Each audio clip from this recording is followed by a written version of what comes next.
అందరికీ నమస్కారం.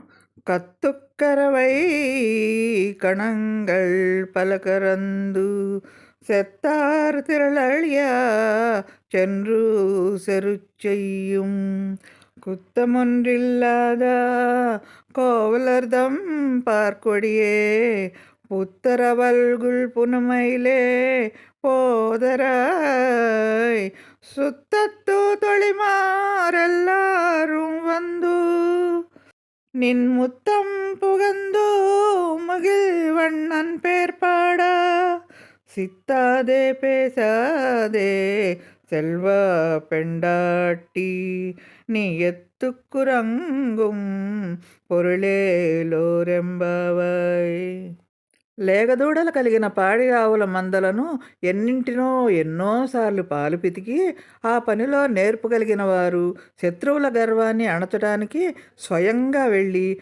యుద్ధం చేసే పరాక్రమవంతులు ఎటువంటి దోషం లేనివారైన యాదవ కులంలో అంటే గోపాల కులంలో ఆ వంశంలో జన్మించిన ఓ బంగారు తీగ వంటిదానా, పాము పడగ వంటి నడుము కలిగి అడవిలో నాట్యం చేసే నెమలి వంటి కేశపాశములతో ఒప్పుచూ అందగత్తెవైన నీవు త్వరగా బయటికి రామ్మా.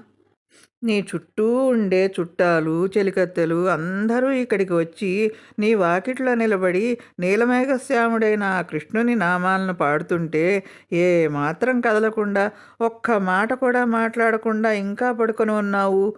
ఓ భాగ్యవంతురాలైన పడతి, నీవు ఇలా నిద్రపోవటానికి కారణమేమిటో మాకు తెలియటం లేదు. త్వరగా మేలుకోవమ్మా. ఇక్కడ ఆవుల పాలు పితకటం అనేది భక్తుల నిత్య కర్తవ్యానికి సంకేతం.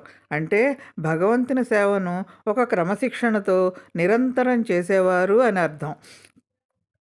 కుట్రమొండిల్లాదా అంటే ఎటువంటి ఫలితాన్ని ఆశించని స్వచ్ఛమైన భక్తి కలవారు అని. తోటి భక్తులు ఇంటి ముందర నిలబడి భగవంతుని కీర్తిని పాడుతుంటే పలకకుండా ఉండటం అనేది భక్తుల పట్ల గౌరవం లేకపోవటమేనని చిన్న హెచ్చరిక చేసింది గోదాదేవి.